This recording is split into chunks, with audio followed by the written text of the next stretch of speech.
i-network yami yashona iyavumbuka so mangabe ngibizwa ngingatholakali kahle anokwazi ukuthi kusho ukuthi sengiyashona ngiyavumbuka. Ngiyadlulisa nje kuma-colleagues ami ngiwathandayo.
Good afternoon, honorable members, acting HOD and your department, especially our members joining us virtually, and to our support staff. Welcome to our afternoon Cogta Portfolio Committee meeting. I know it's a bit unusual for us to start in the afternoon, but thank you for bearing with us, those members that are online. We're just going to observe a moment of silence in prayer and reflection.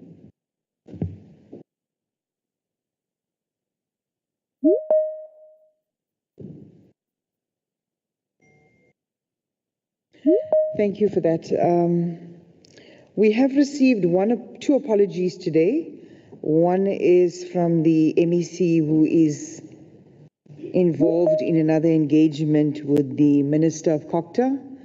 And we have received an apology from Honorable Brauteset, who is attending a funeral. I just want to identify the members that are joining us virtually. We've got on the virtual platform, if you could assist me, Vusi.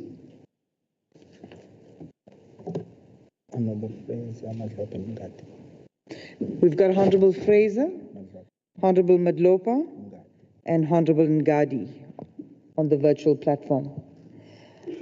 I do believe that we are correct.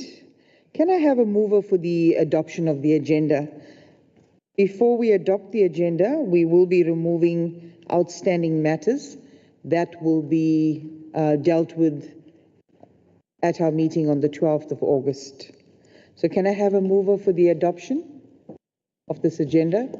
Honorable Kunene, thank you. Can we have a seconder? Honorable Zuma. Yes, we have a hand. Honorable Madlopa, support. Thank you, Honorable Madlopa. Okay. So our next item on the agenda is the adoption of the minutes for the meeting that took place on the 28th of March, 2025. Fusi, those minutes have been circulated. Members, are there any issues with these minutes, matters arising from these minutes that you'd like to raise?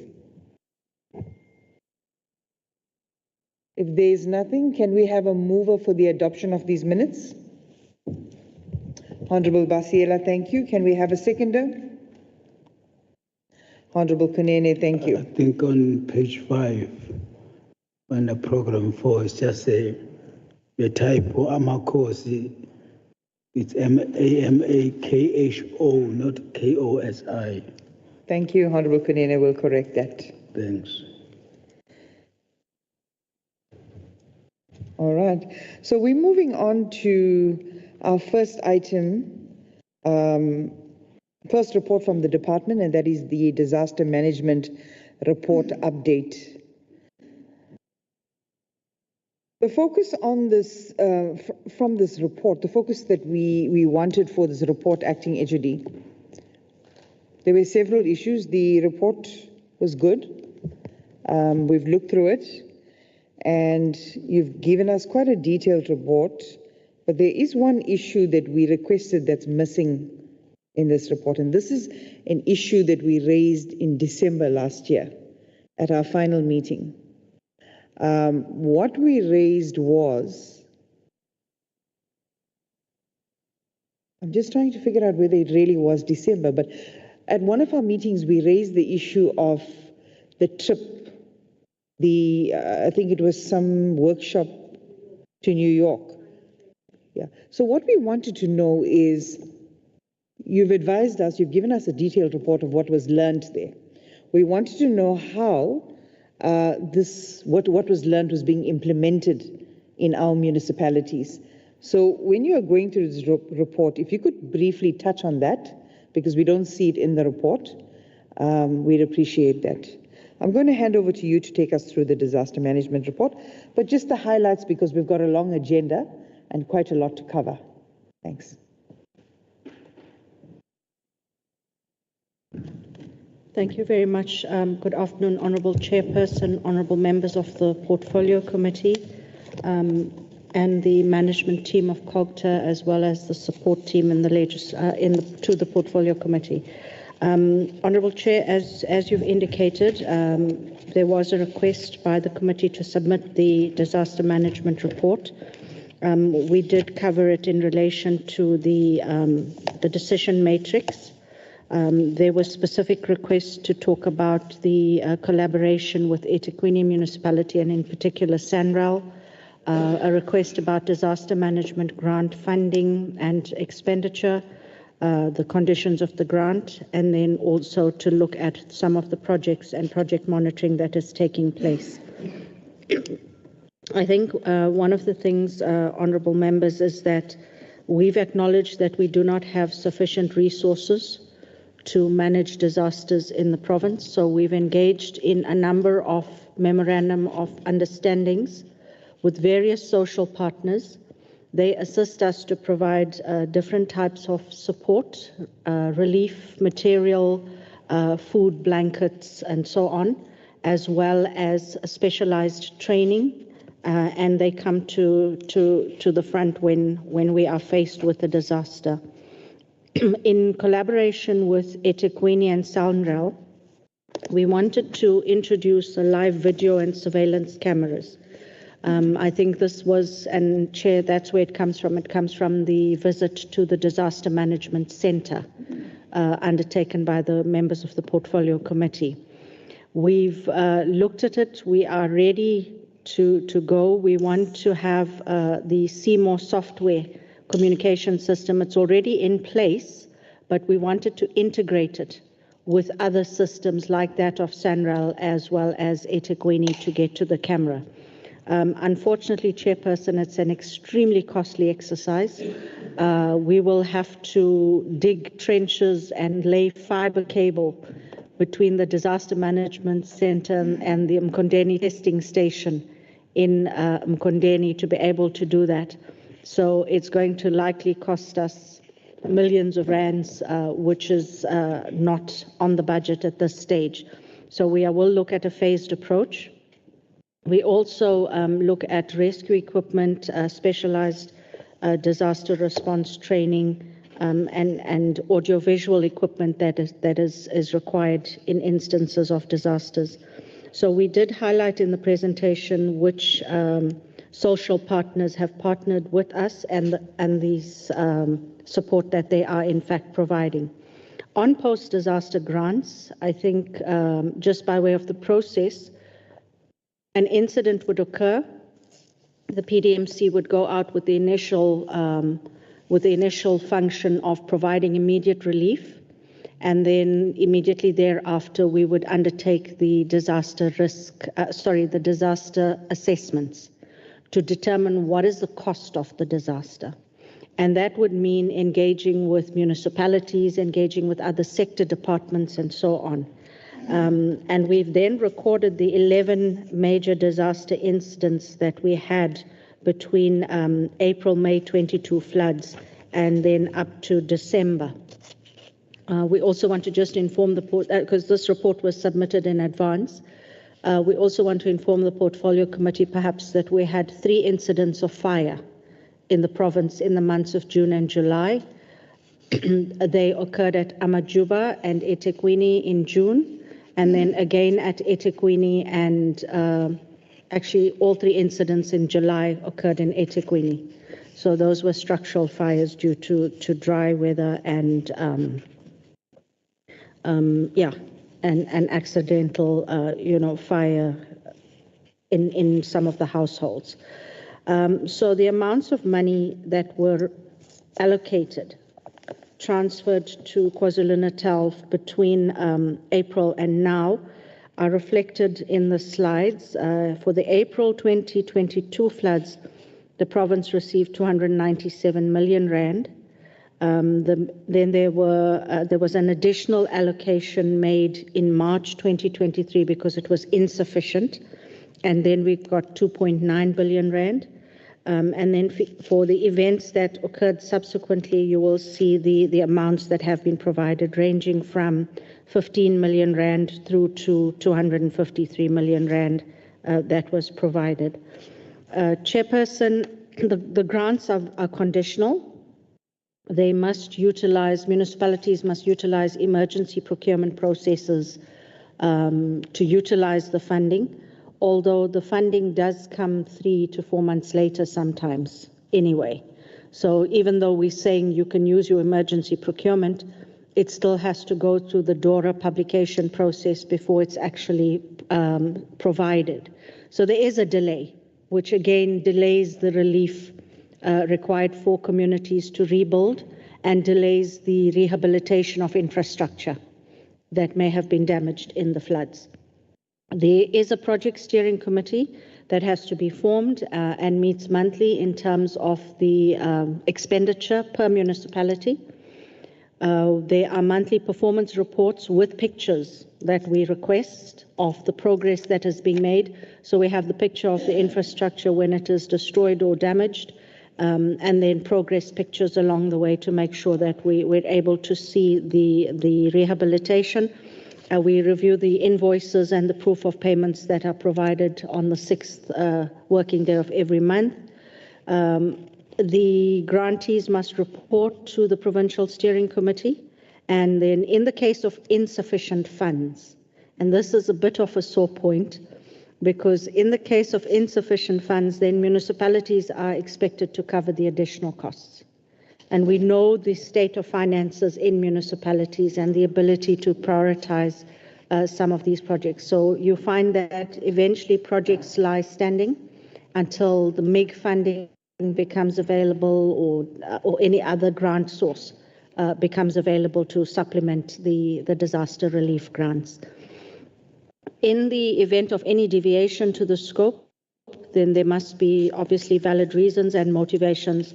We have to support it as the Provincial Disaster Management Centre, and then it would go all the way up to the National Disaster Management Centre for approval. So we've provided, Chairperson, the progress on projects for each grant, each incident, and then each grant allocation. And you will see that in respect of Kwadukuza, it's 95% in respect of this is expenditure as at June 2025, and this would have been the 2022 allocation that was made for the floods. You'll see 95% expenditure. Most of the grants are well spent to this point in time, in excess of 90%.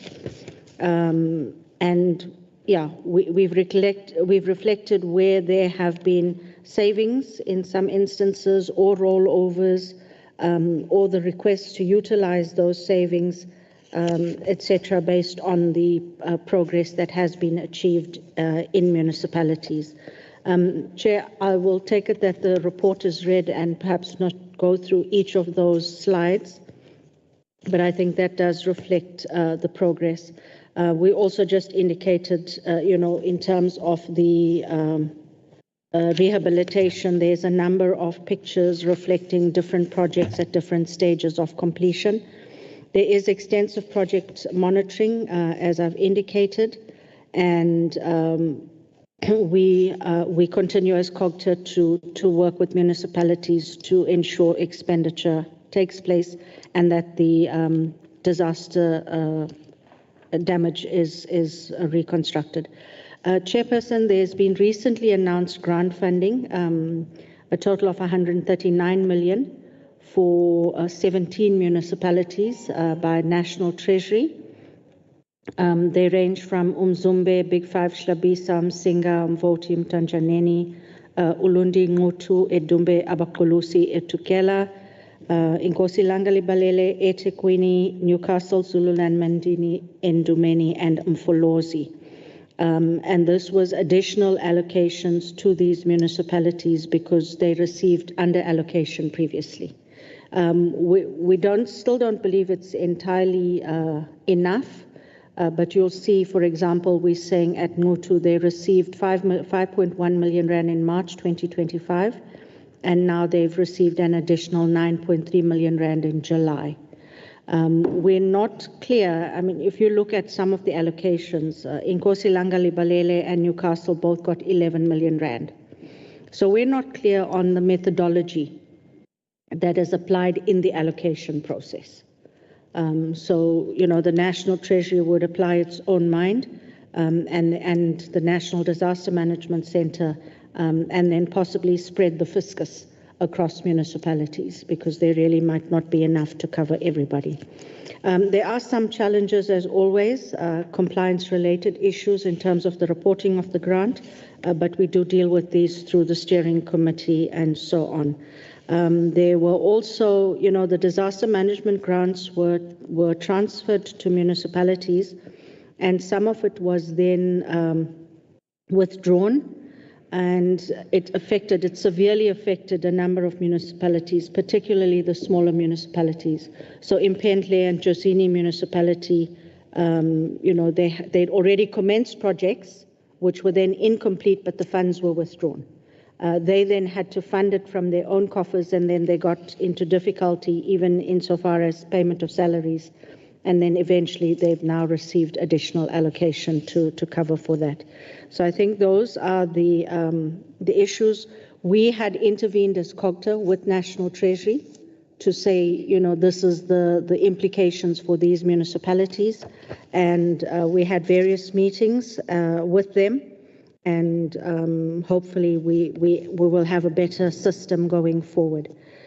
Chair, I think I'll just go to there's the bridges that were damaged. I think there were questions from some of the members of the portfolio committee around the bridges, so we've indicated progress. Some of the projects were delayed by construction companies and other community-related issues. And then, Chair, if I can just add in relation to the climate change workshops that were held, a lot of the work is coming through in terms of our proactive support to municipalities, more in the area of disaster risk reduction and mitigation strategies and plans. And we are supporting all of our municipalities to prepare these. We've also gone to the point of looking at stormwater management, redesign of infrastructure, looking at infrastructure that is climate resilient, but that also requires municipalities to relook at their building controls, building plans, their land use management systems, their schemes in particular, and all of that is done through our town planning and our disaster management unit in terms of support. The other area where we learned that we needed to be more proactive was in the area of community awareness. So we've introduced various community awareness campaigns where we're dealing with smoke alarms, fire beaters, fire breaks, all of those kinds of things are things that we are then implementing as Cogta. Chair, we then request that the committee note the report, and we'll be happy to take any questions. Thank you. Thank you for that presentation. Members, I'll take hands. Are there any members in the House and on the virtual platform? Honorable Basiela, Honorable Ngadi. Any other members? Honorable Bratuseth. All right. Over to you, Honorable Basiela.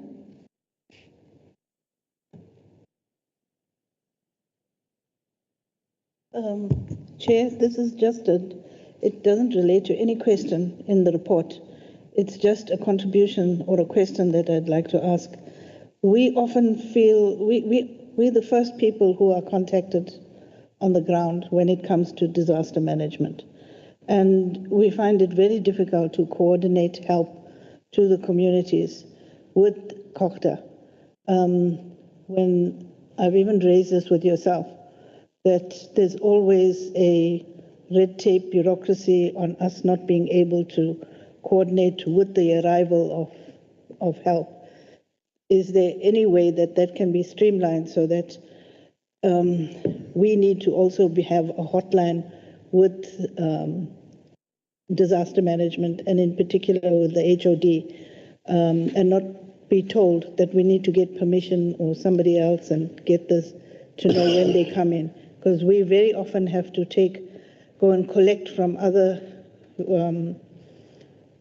people who want to help, churches, gift of the givers, etc., to be there. So we arrive to the community with our help, and we aren't able to be representative or dovetail with the disaster management. Thank you. Thank you, Honorable Basiela. Before we allow Honorable Ngadi, I just want to say, because local government is a different sphere, we don't really get involved in the work of councillors. Usually it's councillors that coordinate this with the local disaster management center. In terms of, charity work, non-profit organizations and so on, you're most welcome to get involved with those. But the question that you asked relating to how we can engage with the acting HOD and the department in terms of providing information as to where assistance is required and so on, I'll allow her to answer that question. Thank you, Chairperson. I think you've covered me already in relation to the coordination element. And Chair, I must say, at a time of disaster, it's very difficult to be consultative in our coordination efforts, because our efforts are focused on the function and on immediate action and relief. The disaster management protocols that appear also in the disaster management framework are very, very critical and rigid. And there's direct communication lines. And one of the principles is also that communication lines must be left open to those that are in distress. So we cannot be distracted by, any other protocol, but direct on the ground where it happens, and in terms of the escalation requirements that are there. And that is for a reason, because we would start having joint operating committees sitting and various disaster management structures where we are then coordinating the relief to make sure that it happens on the ground, and we then get out on the ground. Chair, we do provide even to the National Disaster Management Center immediate reports. We provide, there's a national interministerial committee that sits in the event of disasters. I think the June disasters were really bad. In the Eastern Cape, a number of lives were lost, and in KZN, we lost 3 people. So, there's also those committees that sit at, and it's a standard meeting. You sit at 7 o'clock to 8 o'clock at night. because there's no other time, because people understand that we're on the ground doing these things. It's not that we don't want to coordinate, but for me to now say to, one of the social partners, please can you find Honorable Nair on the ground, she's looking for this or looking for you or whatever. We just get there and the focus is on the individuals. But we would invite members, like you say, to be on the ground with the ward councillor, because that's the point of coordination, and the local disaster management centre. Because sometimes, as even the PDMC, we get there an hour, 2 hours later, or so on. But the immediately it happens there. And in that time, we're busy calling. So it's a practical problem at one level.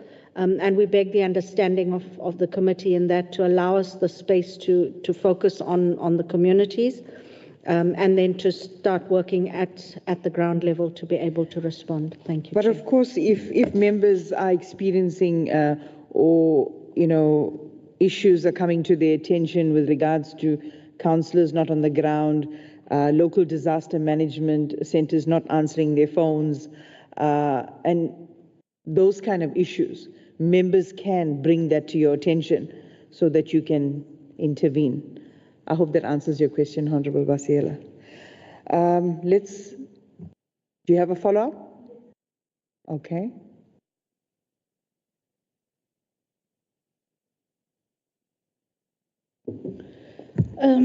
Chair, we have had several disasters that we've been involved in.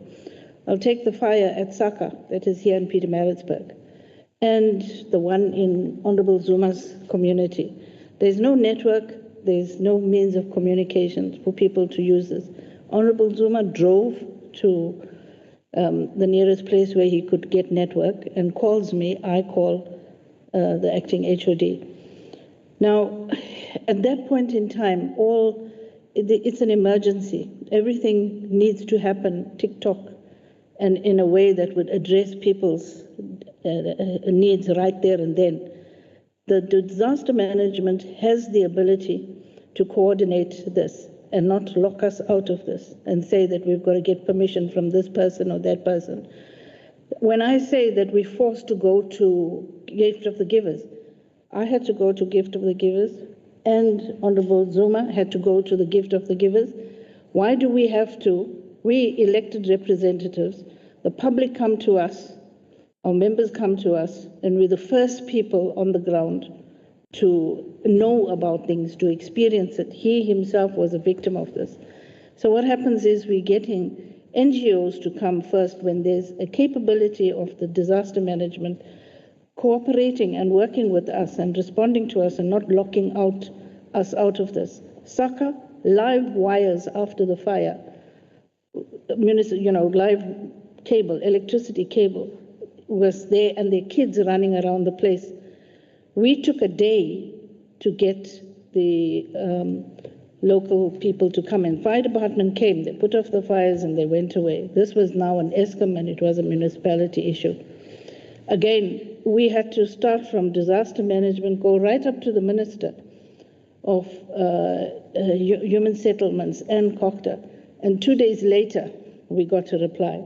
So there is something wrong with communication. And as much as you say, in a general situation, yes, councillors deal with things, we've got to follow protocol, but there has to be an exception made when it comes to us being able to respond and help the public. We're not talking about our members. When a fire happens, I mean, we're not going to run around and say, which party you belong to. It's the public that needs help. So I think that it's all good and well saying how much of money there's available, but we need to have a procedure. I think in the previous meeting I also asked, what can we have? Can we have posters? Can we have things on radio stations, etc., putting in some process of access? It's just the help is there, the problem is here. And then even when we come to it, there's a time lapse. And in that time lapse, we're forced to go elsewhere. Thank you. Thanks, Honourable Basiela. Your comments are noted. I would advise that this particular municipality that you're referring to, where the incident occurred, that you write to me and that we look into what the reasons for that, the difficulty was, who the councillors are, whether they really have a DMC in the area. We need to ascertain that and remedy it if there is no support in that particular area. Please do write to me. And even before going to the Minister of Cogta, write to me as the portfolio chair. So if there are any issues within the province that we can resolve with the department, with the MEC, we can resolve them here without it having to go over us to national. Also makes us look incompetent as a province if we are unable to resolve our issues here. Failing, if we are unable to resolve issues, then you're most welcome to take it up higher. Honorable Ngadi, I'll give you an opportunity, Honorable Zuma, when we're done with the list. Honorable Ngadi, you are on the virtual platform. Thank you very much, Honorable Chairperson. Greetings to yourself and honorable members and the management. Mine is a quick one. Thank you very much, HOD, for the report. It's well presented, but I will request that onto the allocation that has been injected to the municipality, I would suggest that it is very important that the portfolio committee receive a closeout report for these monies that are allocated to the municipality to assist our society. The reason why I'm saying that, because there is a tendency whereby the money gets allocated for a disaster and the project does not finish, and you only to find that the money is gone. I think it would be vital if we start managing the issue of closeout report so that the value for money, it really affirms the money that has been allocated. That is only my submission, Honorable Chair. But otherwise, thank you very much for the report.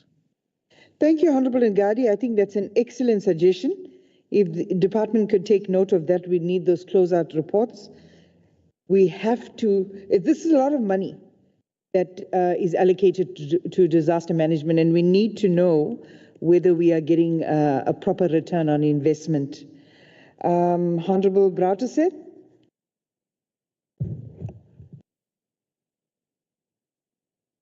Thank you, Chairperson. Chairperson, I've become aware, and I'm advised that of an issue that concerns me greatly.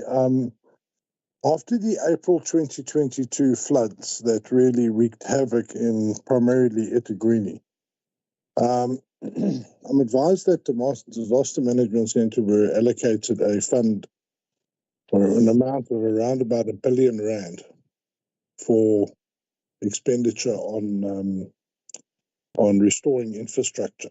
It was given to the Disaster Management Centre. This is my understanding.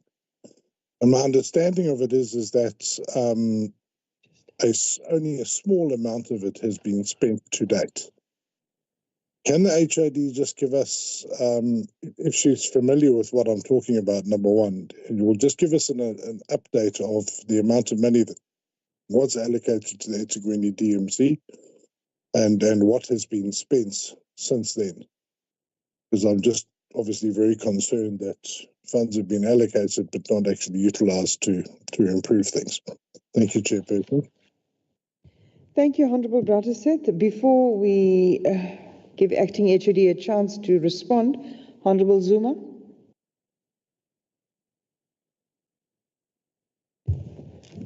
Thank you, Chairperson. I'm greeting all the members of the portfolio and the HODs and his team and her team.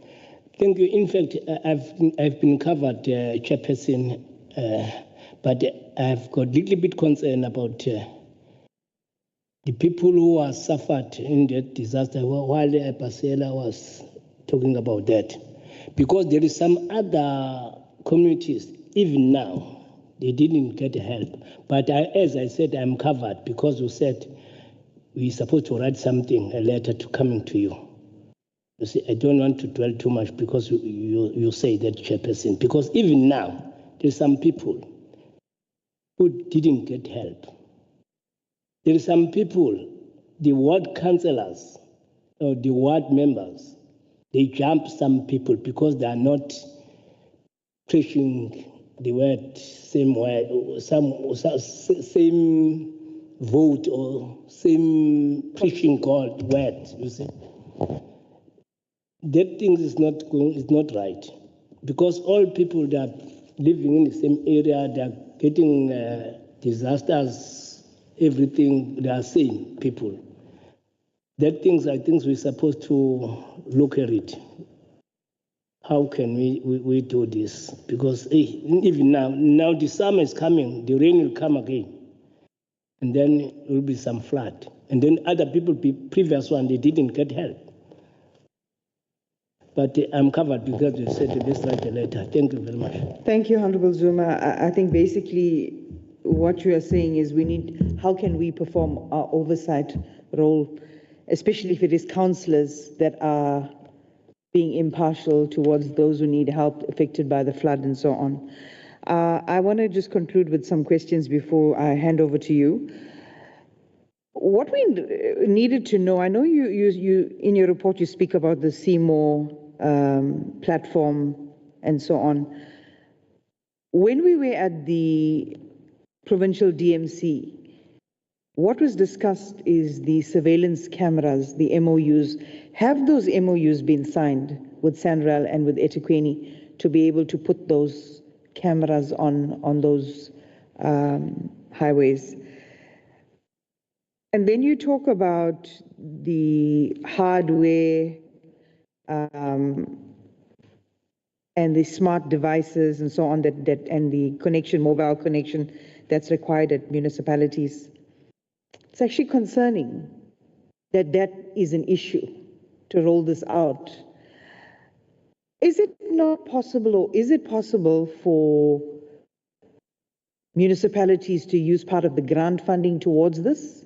Is there some sort of funds, or does this fund, do these funds need to come from their own budget? And can you also tell us whether you are satisfied that the majority of municipalities in KZN has an allocation or set aside an allocation for disaster management? One of our concerns when we were doing our oversight as a committee, when we went to Mzanyati, we discovered that Dan Hauser doesn't have a DMC. We also, discovered that municipalities were not setting aside money for disaster responses. And if they did, they were reprioritizing because they didn't see it as a priority. What we don't want is for municipalities to not prioritize disaster management and solely rely on grants and bailouts whenever there is a disaster. So what kind of oversight mechanism do you have in place or legislation in terms of holding municipalities to account in this area? Also, we were told at that stage when we visited the provincial DMC that the network was a problem in terms of rolling out an early warning system. Now that the minister has made changes and allowed municipalities or provinces to do away with CETA and have your own network, what are your plans in terms of rolling out? I do hear that budget is a problem, and it is commended that you have partnerships with non-profit organizations. But what is being done to get into partnerships with private organizations? Because ultimately, every business, every person, every organization in this province is affected when there are disasters and when there is mass damage, because their businesses are affected. And I'm sure that they would also want to get involved and participate in working towards a solution in the province. Apart from what we've discussed in terms of the disaster management plan, what oversight do you have over municipalities in terms of preventing them from allowing the building of shacks and even houses on floodplains, on riverbanks, ensuring that the sewer systems and the manholes are not blocked so that when there are disasters and floods, that roads do not become flooded. Then the other issue is the kind of workmanship. You know, what oversight do you have of the grant spending? When a municipality is given X amount of money in order to rebuild, are they building better? Who is checking how the kind of workmanship that is being delivered so that a year later we don't have the same bridge or road washed away again? Are the grants being spent properly in terms of building better so that we don't have recurring roads and so on washed away? And then also of concern was the Amajuba district. You know, mentioned that there was fires there. And when we were there, we were told there were no firefighters, that that unit was not set up, that there was a major issue in terms of fires. Also, when it comes to the disaster management centers, what oversight do you have in terms of municipalities, municipal disaster forums, where they sit and come up with ideas and brainstorm and meet with non-profit organizations and so on? Do you have like a monthly or quarterly register from these municipalities so you can perform oversight that they are indeed doing what they're supposed to be doing? I'll leave it there for now, and you can please respond. Thank you very much, honourable members and chairperson. I think in terms of the input from Honourable Mngadi, I think we take that, we appreciate it. We certainly do look at the grant expenditure and the closeout of the grants. And from time to time, we can certainly provide a report. I mean, we've provided a comprehensive report now in terms of all the grant allocations and the level of spend. There are detailed project lists, and obviously there'll be project level information as well. It would depend what level of information and volume of information the committee wants, but we will be happy to share that. One of the challenges we have as Cogta in terms of, let me also deal with Honourable Browterset's comment regarding eThekwini. Yes, Honourable Browterset, we are aware of that. It comes on the back of an amount of 861 million rand that was allocated to eThekwini Metro for disasters, which was actually returned to the national fiscus due to under expenditure and then reallocated for distribution to areas. I think that is something that we are aware of. We have engaged eThekwini to provide details and reports in that regard. We haven't received a detailed report in that sense. But in any event, they will have to make further application now to the National Treasury, and we have indicated that we will support any application coming from eThekwini. I think part of that is also around the insurer now of Toyota taking eThekwini to court on the disasters because of stormwater management and other issues.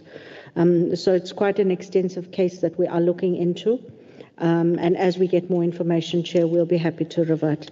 I think you have covered me in terms of just getting detail of where it failed, which Honourable Zuma raised as well. If we have the detail, then we can really look at that and see exactly what went wrong, because we really don't want in a situation for there to be that kind of lapse for our communities. As far as the CMO system and so on, as far as the agreements are concerned, yes, we have drafted agreements. We haven't concluded because it requires investment as well.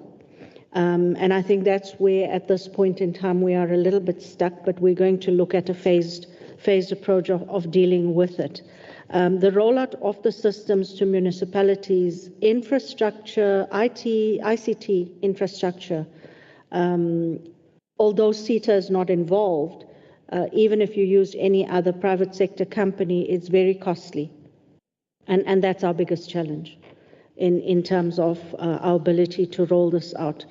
We, in terms of, the budget allocation, we have sufficient money to focus on immediate disaster relief, on the needs of the community. So we have a project plan that we have developed, which is a 3-year plan to make sure that we improve, the institutional arrangements, structures, facilities, and so on. And we do report against that plan. So as we make funds available, we will be able to do that. The similar situation is at a local level. We introduced the Disaster Management Act. We never anticipated the magnitude and the frequency of disasters that we are seeing. But we do monitor municipalities. We've issued guidance. The Disaster Management Framework indicates exactly what municipalities should be budgeting for. We've indicated guidance to municipalities, and we then assess the budget to see if they've made allocation for disasters. Very small allocations are being made. And it's precisely because of competing priorities. And, it's like having an insurance that, might get used or might not get used. So they obviously would then reprioritize during the course of the year.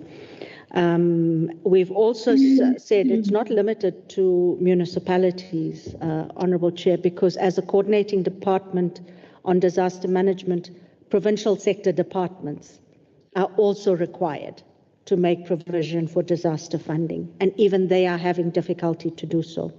Part of the late response, Honourable Zuma, in terms of the communities on the ground is particularly in the area of housing relief. That's the main area that is affecting our communities. But the Department of Human Settlements has now become more proactive in terms of providing housing material, at least in the interim. And in many instances, communities and households decide to remain where they are because they work there, they go to school there, and they rebuild exactly where they are. And it brings me then to your question, Chair, around the oversight in terms of informal settlement patterns. So, of course, municipalities are required to have their IDP and look at the needs of the communities, look at the housing need, and to plan for this. And then to also make the necessary allocations. But remember, housing is a joint national and provincial competence. And then municipalities are certified by human settlements in terms of housing provision. So there are only a few municipalities in the province that actually have that certification. And there's different levels of certification. eThekwini has a higher level, KwaZulu-Natal and Umhlatuze slightly lower, Msunduzi. So we have those systemic issues that we do actually need to still work on. And deal with in terms of proper planning for disasters. So our oversight is insofar as, are you making a budget available? Are you planning? Are you now we're focusing specifically on stormwater management, which is really causing a lot of flooding that can be prevented. So we've got a pilot study now and a long program for Mnambiti Ladysmith Municipality, Alfred Duma, because they are always underwater if there's major floods. And in the most recent heavy rains, they were not affected because we started on the rehabilitation of the river. But they need, just for Alfred Duma Municipality, to implement all of the mitigation strategies without moving the town, will cost just under 1 billion rand. So that's one municipality at a cost of 1 billion rand. And now we're going to have similar instances with eThekwini, also widespread. The N2, we know, has, some gaps and lows on the road, and all the flooding happens there, so water accumulates.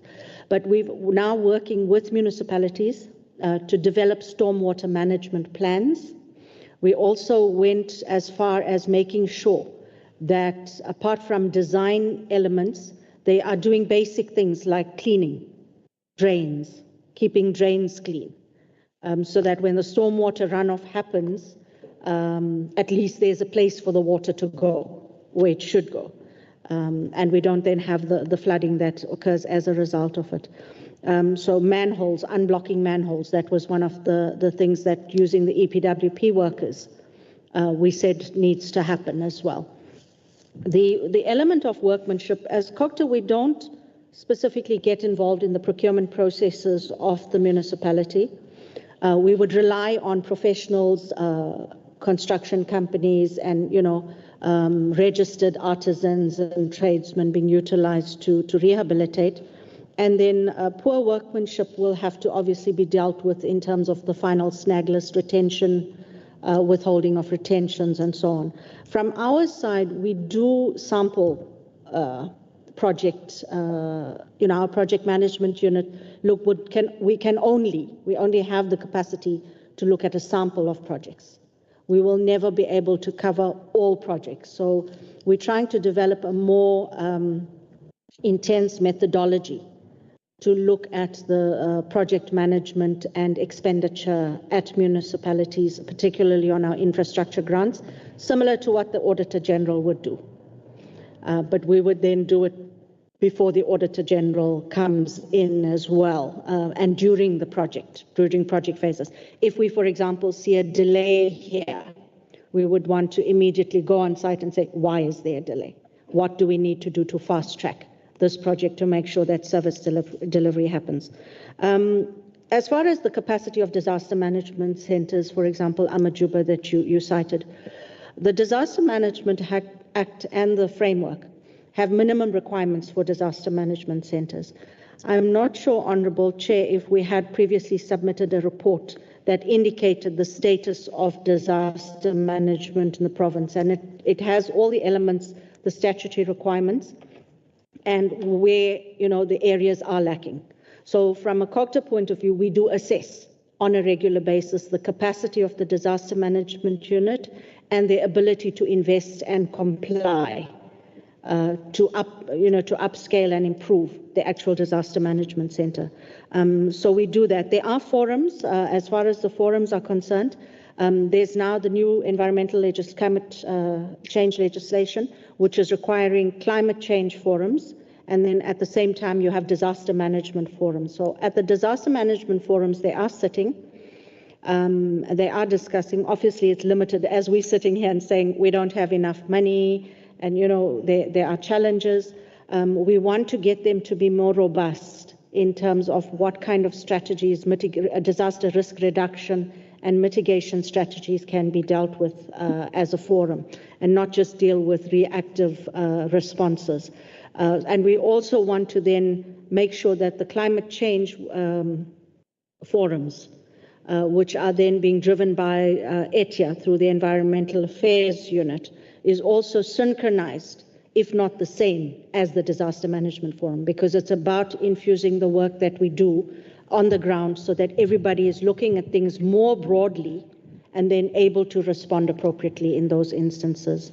I'm just skimming through, Chair. Private sector organizations, we have already started. So we have an agreement with All Mutual. It's also limited, but we will explore now infrastructure and technology investment. And we've engaged with the DBSA, who are willing to come on board with us.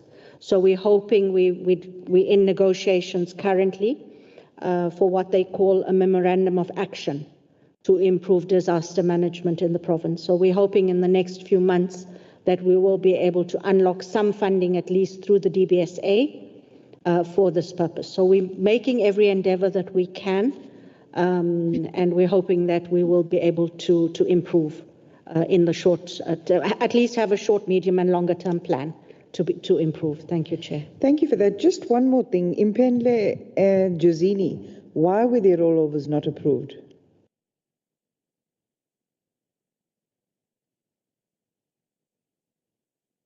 It was limited expenditure. There was a delay on the part of Impendle and Josini to commence the project, and remember it gets measured on the percentage of expenditure. So that was a challenge, and so they withdrew some of that funding because of the time frame and the limited expenditure. And now they've received an additional allocation, Chair. Thanks. All right, thank you for that, members. I think we've covered that sufficiently. We're going to move on to the APP list of reduced targets and reasons for reduction. We've got that report. If you could just give us 5 minutes of an explanation, and then we'll allow members to pose questions if they do have any. Thank you very much, Chairperson. I think this comes from the analyst's assessment of our previous APP and the 24-25 APP. As we indicated then, the department went through a comprehensive strategic planning session, developed a new 5-year strategic plan. The number of government priorities reduced from, I think it was the 7 in the MTDP to 3. We then rationalized targets on the basis of that to respond to the 3 new priorities. We also upscaled, in many instances, the targets.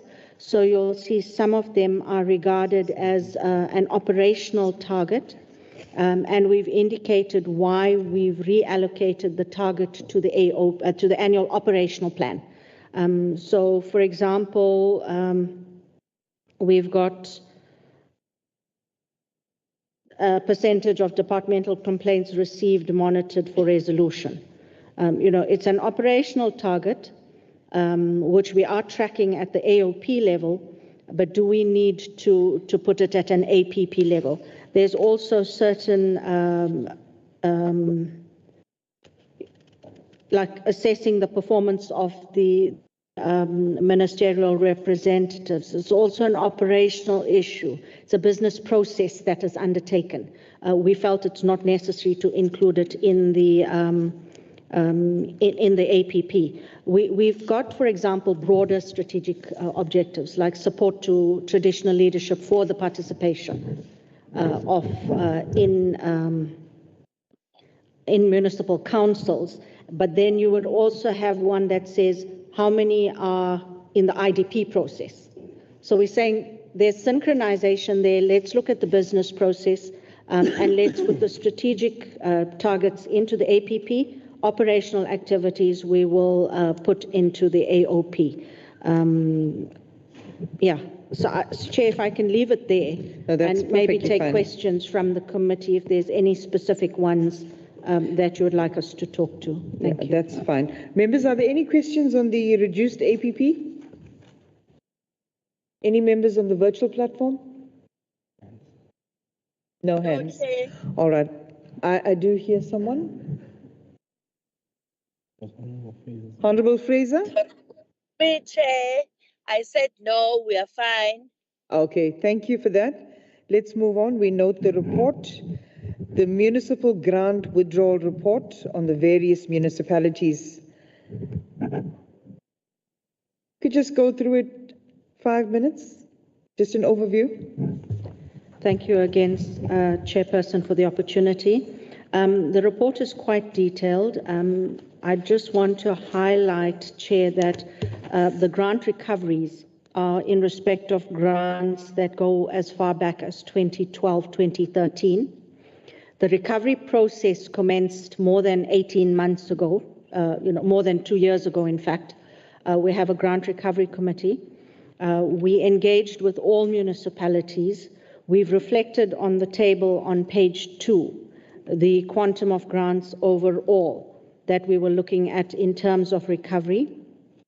And we had a total amount of 45 million rands worth of grants that we needed to reconcile back and determine whether we wanted to recover or not. We went through the process of engagement, different phases with the municipality, and invoices then for the grants were looked at, and a number of grants were then cleared. So invoices cleared an amount of about 23.2 million rand of those grants. So actual expenditure occurred, we've checked it, we've checked the projects, etc., and we were satisfied. There were amounts that were repaid, primarily because the grant had not been allocated for the intended purpose, was no longer necessary. For example, we had put out GIS grants for upgrading a GIS technology system or a land use management plan.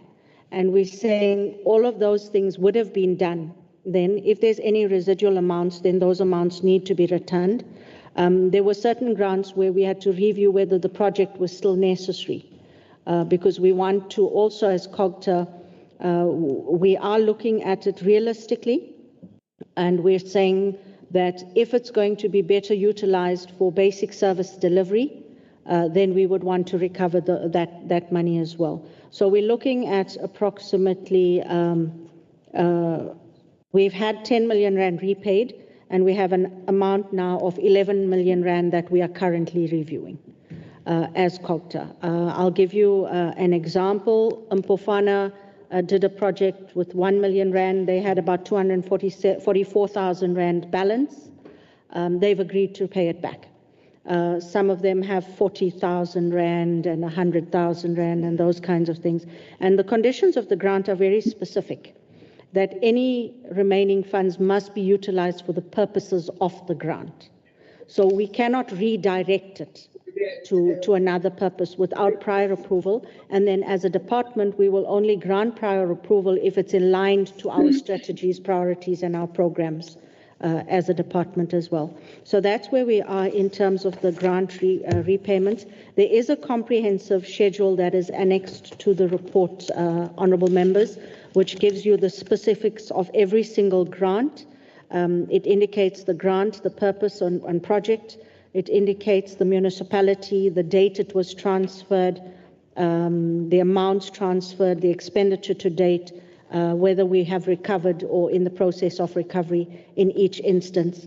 It did take us some time. We did utilize attorneys at one stage to assist us, but now we are dealing with it internally as Cogta, and we're finding that there is a degree of responsiveness as well with municipalities, and we are recovering. Thank you, Chair. Thank you, Acting HOD. So in other words, you are saying that from time to time you do approve a percentage of a grant, like for instance your municipal infrastructure grant, a percentage to be used for maintenance. Chair, these grants are specifically Cogta grants. This is departmental grants that were made available to municipalities for different purposes. As I said, some of them would have been GIS, land use management, local economic development, service delivery grants, water, boreholes, and so on. So there is, in these grants, you would not necessarily find the provision for repairs and maintenance. KZN, however, on the MIG grant specifically, had lobbied for the MIG conditions to be amended to include repairs and maintenance or refurbishment. And only 3 years ago, we lobbied for at least 10 years, and then 3 years ago, the MIG grant framework was revised to say that 10% of the MIG allocation could be used for refurbishment, repairs, and maintenance. And we are now seeing an increase in the utilization of the MIG grant for that purpose, and a consequential increase in the allocations for repairs and maintenance in the province. On average, we are sitting at approximately 6% of PPE that is allocated province-wide for repairs and maintenance by municipalities. The challenge is the expenditure of the grant as well. Sometimes the provision is made, but due to a lack of revenue in streams, then it is put on the back burner. But if it's directly from MIG, then specific projects are identified for refurbishment, and those are undertaken and reported as such. Thank you, Chair. No, I do understand the difference now. Thank you. Members, are there any questions on this report? On the virtual platform? Nope. All right. Honorable Fraser, you've got a question? No, Chair. All right. Thank you. We shall note the report. We're going to move on to the fourth quarter reports, financial and non-financial. If you could just take us through that very briefly as well, because members have read the reports. Thank you, Chair. I'll ask Ms. Sane Kumalo, our Director Budget, to take us through the financial report, and then Mr. Mshengo will take you through the non-financial, the performance report. Thank you.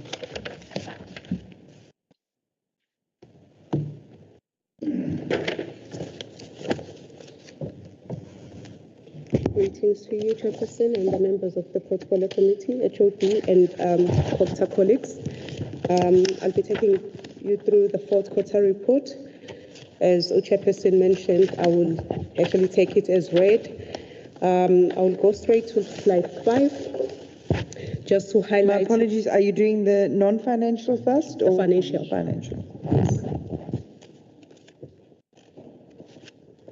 Yes, the overall expenditure by the end of the 2024-25 financial year for the department was at the 99.82%, with Program 1, Program 2, and Program 3 spending 100%, in exception of Program 4, where they spent 99.5%.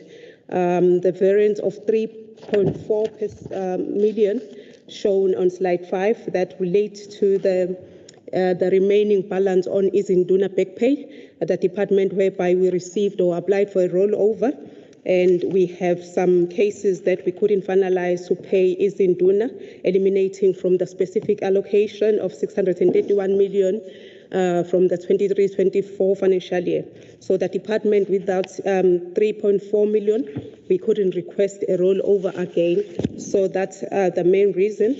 There was some sort of agreement that whenever those cases get finalized in the current financial year, as legal service is working together with traditional affairs, looking at those cases, because those are relating to late estate, they will be paid. We will pay those Izinduna as we finalize those cases. Moving to the revenue side of it, colleagues, on slide 9, looking at the departmental performance on the revenue collection, the department collected about 252.95% of the revenue. This was significantly higher than the projections.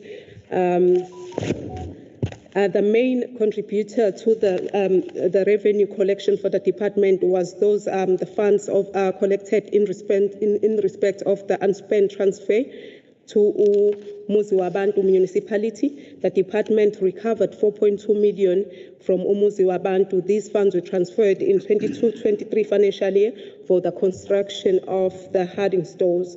So the municipality couldn't use those funds, and they were returned to the department. Also contributing was the grant recovery from Umfolozi Municipality, where they returned a saving of 57,000 after completing their project. And also a department, looking at this being formalized, because we've already written to Provincial Treasury requesting these funds to be reallocated back. We are looking during the adjustment estimates for the positive feedback. Looking at economic classification, members, going to slide 13, we can see that the department undertook various environments and shift in making sure that all economic classifications items are covered appropriately. We can see under compensation of employees, we initially spent 99.5%.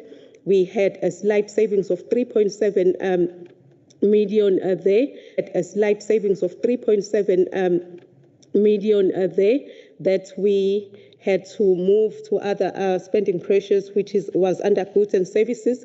The 3.7 million savings were due to some delays in filling of some of the vacancies that were formerly filled in the current financial year. Also, we had some number of resignations from the official as well as the municipal interns also contributed to the under expenditure within that spending category. So we also undertook the year environments and shift in making sure that the department spent 100% under this category. Looking at goods and services, we initially spent 99.96%, which was slightly under by 0.4%. That is mainly because of the issue of Izinduna back pay that I've just mentioned, where we had a number of outstanding documents in some cases, which legal services is still finalizing. So we undertook, we declared, or rather we surrendered that 3.47 million to Provincial Treasury, because we couldn't request another rollover. That was a specific allocation. The interest in land, there was due to the payments of interest for the overdue accounts. And then the provinces and municipalities, we underspent as well. by 39.14%. Although savings was from the implementation of the number plate migration process, the expenditure there relates to the number plate of the fleet's vehicles.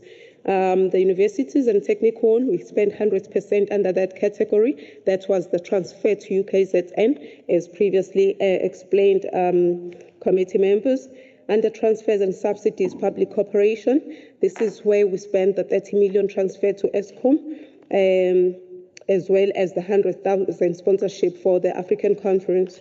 Non-profit institutions, we undertook some journals there where we moved items from different economic classifications to the traditional councils and levies account.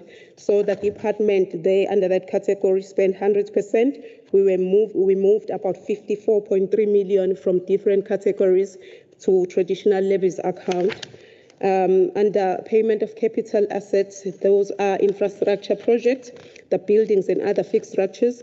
We overspent slightly by 5.05% there due to invoices that we paid for the construction of eThekwini, even though that project has been cancelled. But we already had some professionals already on site, so we had to pay for the work that have already been done for the construction of eThekwini. Under machinery and equipment, we spent 94.17%. This is where we procure the tools of trade for the staff, as well as the payment of finance leases.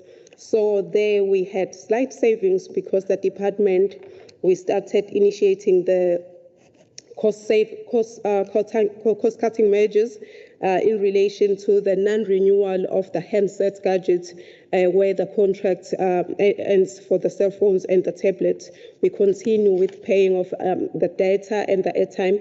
However, we are no longer currently, due to the financial constraints, renewing the handset contracts. The software and other intangible assets, in overall, we spent 100% under that category. That under expenditure is only reflected because of some licenses were provided for under capital, where in their nature they should have been categorized as intangible assets. So we also wrote off some debt that we couldn't recover under the payment of financial assets of about 1.7 million.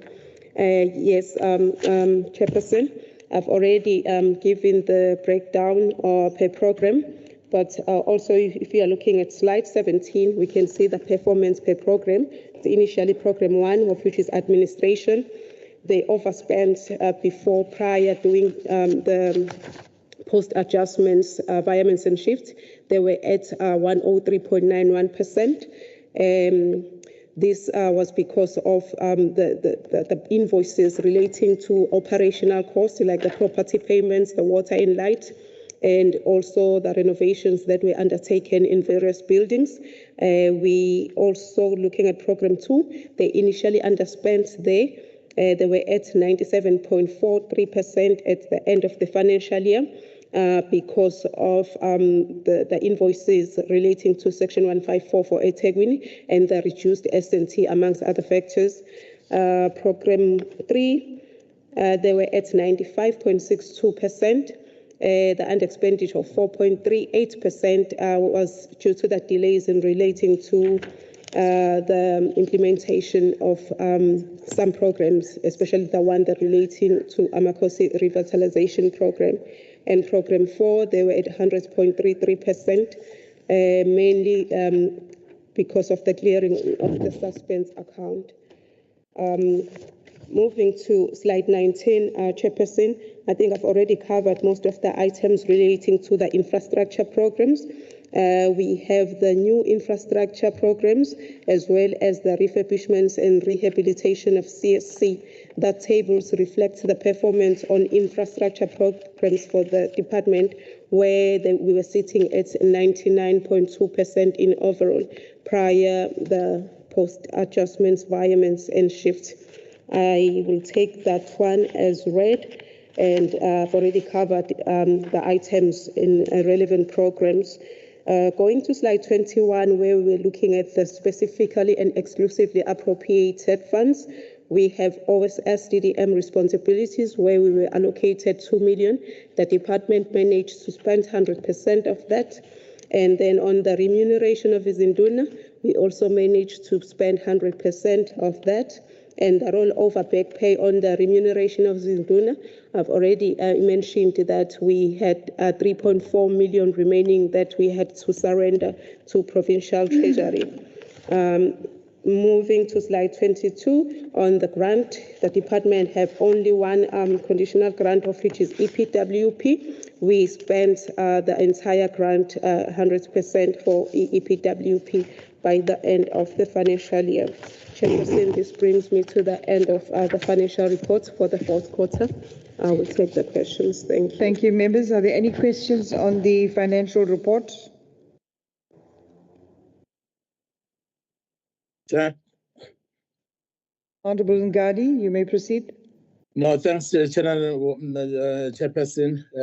Mine is only one question on the general review for the medium-term expenditure framework, which the department undertook the comprehensive budget review and implementation that deals with the issue of the cost containment measures. Where Honorable Ngadi, we're now discussing the financial report and the non-financial, the fourth quarter. We're still to come to that.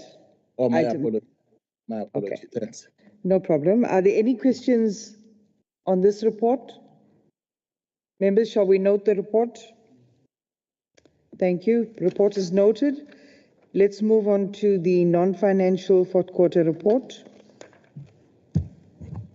Greetings, Chairperson of the Portfolio Committee, honorable members, acting HOD and colleagues. Chair, I'm just going to briefly account on the performance of the department in the fourth quarter of the last financial year, 2024-2025, and against the APP that was being implemented in that financial year. Chairperson, going straight to slide number 3, the department achieved 92% of the set targets in the APP, and out of the 119 indicators, we achieved 110, and 9 of the targets were not achieved, and I'm going to account on that. Program 1 met 77% of the targets that were set for Program 1 administration, and we had 7 unmet targets. Program 2 managed to meet all 100% or all indicators and targets that were contained in their APP, and that was a total of 37 targets that they were due to report on in the fourth quarter. Program 3 had only 1 target that was not met out of the 37 that were due for reporting in the fourth quarter, and that placing them at 97% achievement of the APP targets.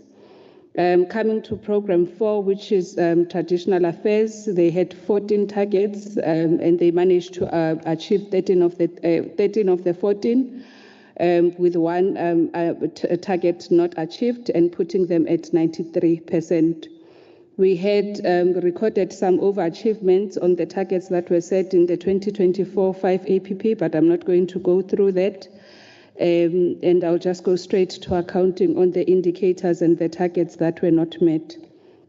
Under Program 1, the targets that were not met included also the issue of the payment of suppliers within 30 days. We continue to experience challenges with meeting the 30-day timeline because of unavailable budget at the time of processing the invoice. You find that we do not have the funds as yet allocated by provincial treasury to the department. So that is sort of holding us back from meeting the obligation of paying 100% of our suppliers within 30 days. The other indicator, Chair, that was not, that we seem to still be struggling with is the one of employing people with disabilities and increasing the representation of those people with disabilities in our establishment. Only 2.3% was met against the 3% target. And we find that in most cases, it's either people with disabilities are not applying for the positions as advertised, or with the minimal applications that we get from people with disabilities, you find that they do not even make it through the screening stage of recruitment processes because they do not meet the minimum requirements of filling the post. The remedial action we have as a department in the past resolved to submit the vacancies that are advertised to the DPSA. That is the organization Disabled People of South Africa, which is a body of disabled people, a non-profit organization which is also made up of membership from other organizations of people living with disabilities. So we do share the vacancies with them, though there's a slight improvement, but we find that the return is still not so good. And where we've got the return of applications for posts, they would not meet the minimum requirements as stipulated in the adverts. The other indicator that was not met, still under Program 1, percentage of entry-level posts filled with youth. In the last financial year, we had committed that we should put a focus in increasing the uptake of graduates in the department. And we find that out of the 59 in the last financial year, we managed to take about 13, and we did not achieve the 30% that was targeted in the APP. The percentage reduction of UIFW still is an issue, and we find that the delays are mainly attributed to the slow movement of cases that are either with OTP or with financial treasure. In this case, it's the historical irregular expenditure of 181 million and the fruitless and wasteful expenditure of 4.9 million, which is holding us back from reducing the amounts. The reasons for that is also due to the Umhlatuze water forensic investigation that is ongoing and conducted by OTP, and also the finalization of the forensic investigation in Tuba. The department will submit the condonation request to Provincial Treasury as soon as the investigations are finalized. Still under Program 1, number of program budgets spent in accordance with the budget, we find that it's 3 programs out of the 4 that we have that have managed to spend the budget as was allocated. And the slight under expenditure, as Usane spoke about earlier, is the 3.3 million, which could not be paid as part of his Induna back pay, because of the legal processes that are involved with those Izinduna which are deceased. We continue to process the payments. The process continues in the new financial year. The compliance with the procurement plan, 91% was achieved against the 100%. And we shall continue to strengthen our monitoring processes when it comes to the implementation of the procurement plan that is approved. The one last indicator that was not achieved under Program 1, it's under legal services, that speaks to the certification of internal policies within 30 days of receipt by legal services. We have since noticed that it is becoming a bit problematic with some of the complex policies that require lengthy consultations, review, and also consideration of other statutory documents. We have since then, Chairperson, revised this indicator to say instead of committing to the 30-day certification, but we are saying in 30 days they must at least be assessed, because once they get to legal services, it does not necessarily mean that legal services will do the certification. They can always send it back if they find that legally there are gaps that are picked up. But in the new APP, we have revised to speak to the assessment of policies instead of certification. Chair, the one indicator that was not met under Program 3, municipalities supported with the implementation of the electricity master plan. It is we are targeted to do 6. We did 5, but it wasn't a train smash because in Q1 there was an overachievement where one of the municipalities that was intended for support in the Q4 was dealt with earlier because of issues that necessitated that they get the support in Q1. So in the annual report, the target is recorded as achieved. Percentage of amakosi, amabamba bukhosi recognitions concluded within 6 months of the position becoming vacant. This one, it wasn't met at all because all internal processes within Cogta were dealt with, but we find that there is a challenge with the final gazetting that happens at the OTP level, where we then cannot do the recognitions because the process gets sort of delayed at OTP level. Those, Chairperson, are the indicators or the targets that we couldn't achieve in the Q4. And that is the Q4 report for the department. Thanks.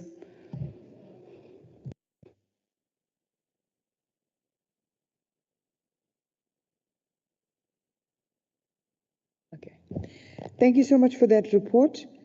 Members, are there any questions of clarity, comments with regards to this report? Honorable Kunene, are there any other members on the virtual platform? None. Over to you, Honorable Kunene. Chairperson, I just didn't understand Mr. Mshengu regarding the 30 days problem that they say it's lack of budget.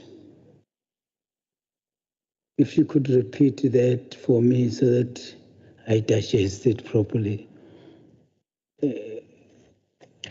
Is the budget not allocated to the department, or we commit ourselves on monies that we have not received? I just need to get clarity on that. And then the uptake of graduates. I just don't know whether we are doing enough when there is so much unemployment in our country. I just have heard that the SAPS had called for applications for 5,000 posts, but they got 1 million applications. That just shows the extent of unemployment in our country. Now that we are told that we are failing to get 59, it's for me very difficult to accept. I just need more information or more clarity in that regard. I just don't know in terms of the disabled organization. Is it a provincial organization, branch of the DPSA that we're meeting with? Because it's a very serious issue. The fact that the government policy of employing, I think 5% of disabled people is usually not met. And really, I just don't know whether we're doing enough to explore and actually reach the disabled people that are available that may be available in our country. And lastly, on the issue of gazetting the Mobamba Bukhosi and Bukhosi, I just don't know whether the acting HOD with the acting DG in the OTP, can't you unblock that kind of process because now we've completed the task, but now the matter is on the OTP. Clearly, we can't expect the Premier to do that. It's the functionaries. So I'm just inquiring whether the acting HOT did take it upon herself to actually unblock that kind of blockage. Thank you. Thank you, Honorable Kunene. I agree with regards to the traditional leader issue. Perhaps give us a date when that was submitted to the Premier's office, and how long does that process normally take? Because we'd like that to be concluded. Then Honorable Kunene raised the issue of the youth employment, but I see that the reasoning you provided here is that you filled in the senior management positions, and that is why they were unable to fill the youth positions, because they prioritized the senior management positions. But if you could give us a response to the disabled and what you are doing to find disabled people, actively find them, instead of just waiting for disabled people to apply. The other issue that I would like to raise is the financial management unachieved target percentage of reduction of UIFW. You've got 50%. So you say here the slow movement in the reduction of historical irregular expenditure of 181 million rands and fruitless and wasteful expenditure of 4.9 million. This is mainly due to the delayed commencement of investigations, which will be concluded in the 2025-2026 financial year. Now, this is an issue we have raised already at municipal level. Consequence management, investigations that need to be concluded timeously. So please give us some sort of response to this, because this is a target that we want achieved. And then we've got Honorable Madlopa. Over to you, Honorable Madlopa.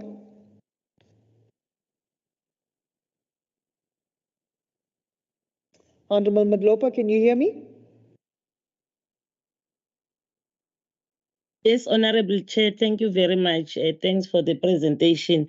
No, I think you have covered me on the part of the unemployed, youth. To say that I see that here in the presentation it shows that it's senior post, but they will clarify on that one. The other one, Chair, it was in regard to the traditional izinduna. We are hearing that in different areas like Abakulusi, there is a challenge of the duplication of the appointment of izinduna. We want maybe if the acting HOD can appraise us with that, to say what is it that the department is doing to try and resolve that problem of the induna being appointed and the other one is appointed. You'll find that there is that duplication and other one is not being paid, and so on. And also the Amakosi, what is their role in regard to that, where you find that they are duplicates in Nduna, because the understanding that is Nduna being appointed by Amakosi. But if they are duplicate, who else has got the right to appoint Nduna? Thanks, Chair. Thank you, Honorable Madlopa. Over to you, Acting HOD, to just cover all those points. Thank you very much, honourable members, for the questions. I think let me start with the 30-day payment problem. When we say there was no budget, we're not actually saying we didn't provide for it. We're saying that the cash was not released in time by Provincial Treasury for us to make payments. In September, October last year, due to the fiscal pressures, there was what was called cash blocking in the province. So Treasury, we, for example, would have asked for 35 million rand as part of our projections, but Treasury would have given us 30 million rand. That happened in, I think, October. So 5 million rands worth of invoices then would not have been paid within 30 days in that month. The second element is that we brought on accruals from the previous financial year, which had to be paid. We had at the same time had put in applications for rollover and the reimbursement of funding for the 30 million rand on the Eskom Transformer program. That only came through in November. So for 7 months of the financial year, we would have had to carry expenditure without having received that additional allocation and based on the existing projections. There were also BAS problems where a BAS run, for example, was not released for payment. We had invoices that were captured, and sometimes they would miss 3 BAS runs. So the system would not release the payments. But in all instances, we made sure that they were processed and captured and ready to be paid. The maximum number of days, I think, by which the invoice payments went over was 37 days. 37 days. Would have been 30, but it was paid in 37 days.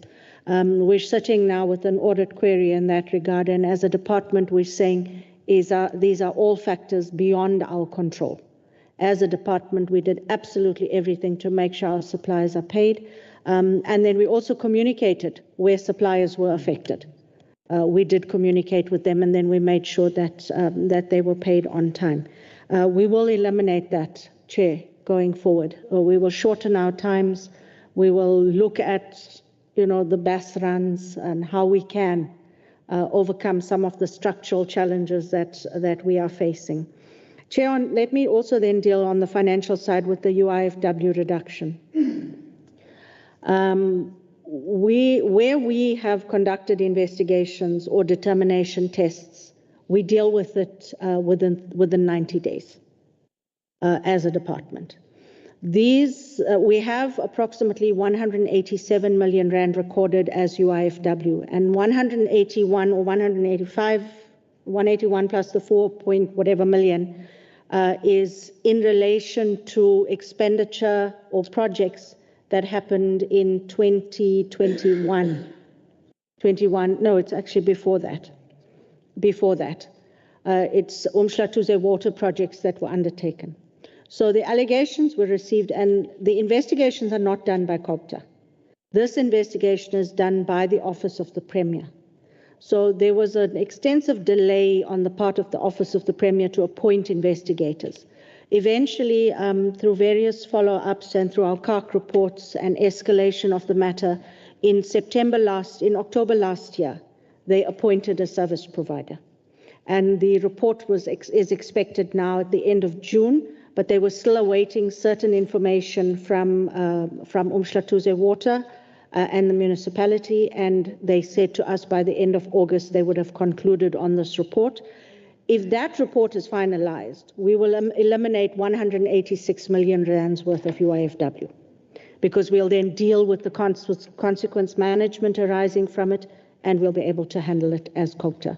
So we can assure you, Chair, that we are committed not to incur UIFW, where it does happen, to make sure that we deal with it and deal with the consequence management as appropriate.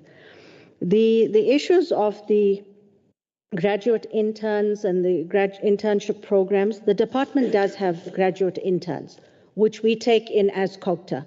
We take many different areas: finance, public administration, planning, accounting, engineers, those kinds of skills that we utilize as a department, and we do have our own graduate interns. This in particular refers to the municipal interns that were appointed. There was a large number, I think it was 500 municipal interns that were appointed, and it's that program that we then phased out because of a lack of funding and the migration to local economic development programs.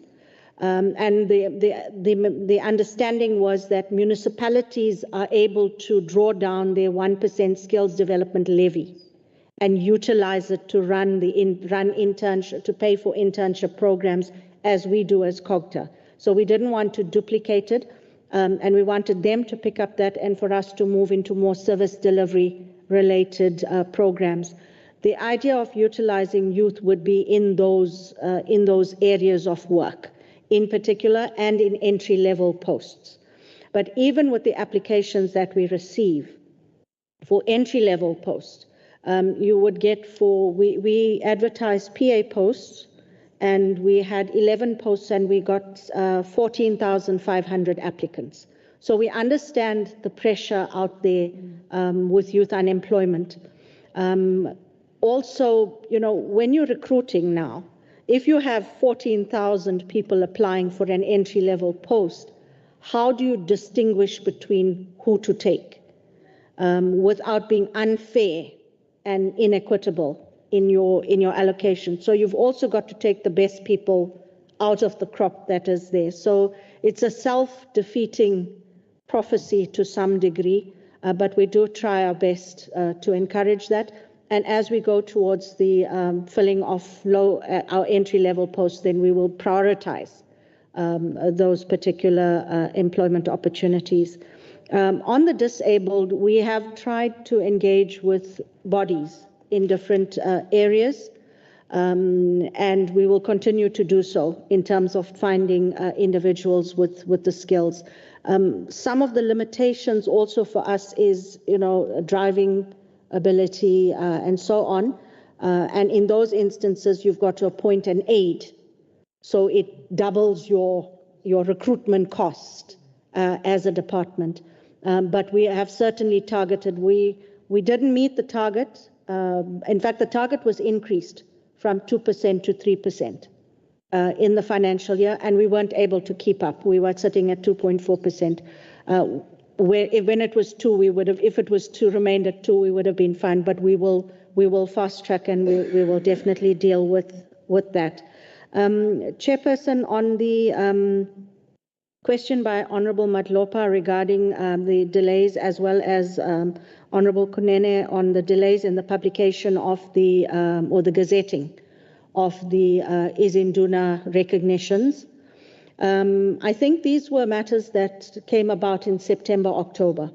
There was a slight change to the system where the Cabinet Secretariat was no longer directly dealing with that. So within OTP, it was then being dealt with in a different office, and there was a bit of administrative delay there. We've resolved it. I did intervene, Honourable Kunene, and between the then DG and my office, we did resolve it. We now have a direct line of communication immediately that Cabinet has approved the Inkosi, Ubukosi, Ondlunkulu, Izinduna. There's a direct communication with the Office of the Chief of Staff, because all it requires is for the Premier then to sign the certificate. Also, what happened then was that the OTP, the first round, they weren't familiar with the process, and having considered it to be the Premier's letter, had actually dispatched the letters to Amakosi, and they received it, cold. Let me just say it like that. And we then, our process is please return it to Cogta, because we go and have a meeting with Umdeni, where we then indicate this is the Cabinet decision. This is the basis of decision, and here is the letter confirming the appointment. So that process is now back on track with OTP. We have fast-tracked it. And in terms of Izinduna, multiple Izinduna, I'm quite sure, Honourable Madlopa, you're referring to the Nobamba community, where there was, it's about the area and the jurisdiction over the area, or the authority of the area of Inkosi. And if you were asking about other structures or individuals that would approve the appointment of Izinduna, in the main, it is Inkosi, but there are also areas that are directly under the control of Isilo, and Isilo then has appointed Isole Isilo on his behalf, and they would then appoint Izinduna as well. So that's the two areas where you would have these appointments. And I think there is a current dispute in that particular area, which was considered by the Commission, and we are likely to submit very shortly a report to the Provincial Executive Council in that particular instance. And then where there are disputes, we are dealing with them. Sometimes there's isigodi sharing, which we don't allow in particular because it increases the number of izinduna. But we are looking at it now realistically in terms of the isigodi mapping program, which we've reflected, and we will then engage with Amakosi in this area. Thank you very much, Chair. Thank you, Acting HOD. A follow-up, Chair. Honorable Madlopa? Yes, thanks, Honorable Chair. Thanks to the Acting HOD for clarifying. But I want to check where the Inkosi appoints izinduna, and then the other authority now, because you indicated correctly that Inkosi is responsible to appoint izinduna under him as per the agreement, how many izinduna per Inkosi. But now if it happens that Inkosi has appointed this izinduna, and then the authority that you are mentioning now is appointing another izinduna, which ones are they going to be paid by Cogta? Thank you, Honorable Madlopa. Yeah, so thanks. All right. I think the ones that are going to be paid will be those that have been gazetted, because as accounting officers and as an institution, we can only deal with those that are gazetted. If there is a dispute, the dispute would have to be resolved, and then there would be a re-gazetting of izinduna, and we would then make the change in payment. We are currently busy with a process of verification of all izinduna in the province. We do it from time to time. We do the head counts.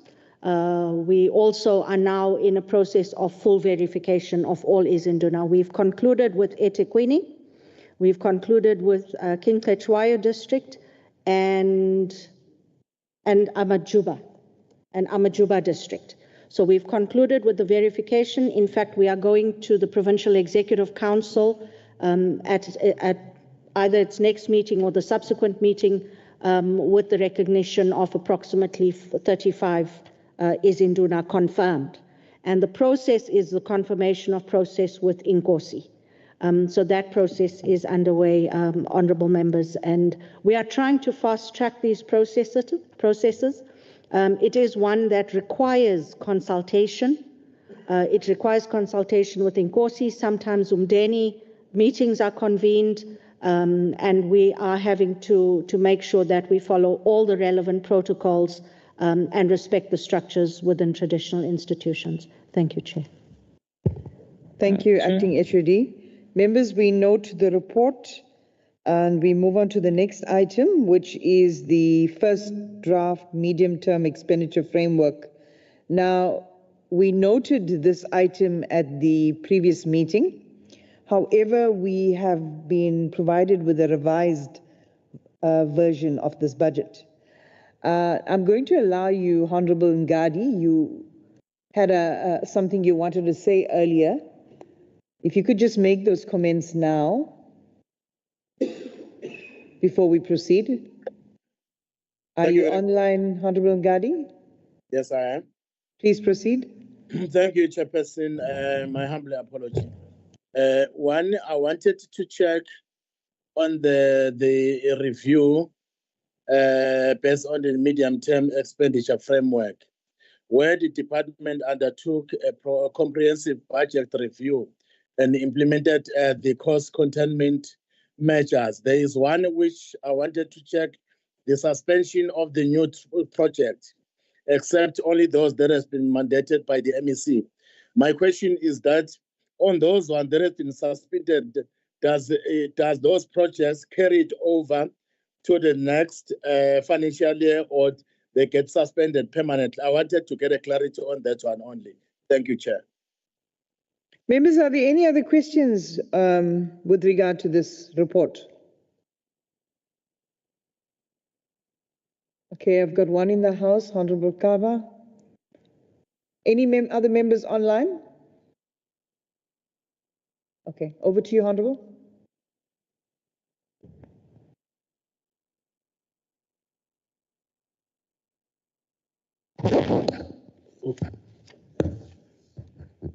Thanks. I never saw that you have passed discussion 7.2. You combine together that one 7.1. Yes, Honorable, we discussed both reports under 7.1. We're now on 7.3. Okay, it means I'm left out now. Is it something you wanted to raise? Yes. I'll allow you. Yes. Okay, thanks. I'm greeting all Cogta management staff. Thank you, sir. Sir, I've got a suggestion here. I have listened attentively what the Cogta management they were responding, and they are well armed, well prepared, very eloquent when they answer their questions. And my problem is one. I suggest that what if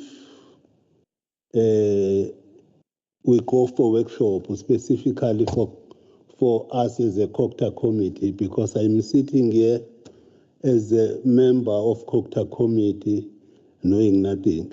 But when I listen to this management, yay, they are very eloquent. No one is contradicting one another. And they answer each and every question. Bra, bra, bra, bra, bra, bra, bra, bra, bra, bra. Bra, bra, bra, bra, bra, bra, bra. And now I'm like a sangoma now, listening. Hey. Fair. Hey. I can't sit here being a member of the committee. The management is leading me. They know better than me. I should know better than them. Because if we have listened attentively, all of them, they are very eloquent. Hold on, Honorable. Yes. Honorable Matlopa, you've got a point? They are very eloquent, ma'am, I can tell you. They answer every question smoothly. I have listened attentively. You know what? I have worked in a different department of government. I have never seen that. They are very good on this. And that is a danger for us, because we can't put them in a tight corner. When we try to put them in a tight corner, they won't get angry. Blah, blah, blah, blah, blah, blah, blah. They're going to win us. Do you have a question?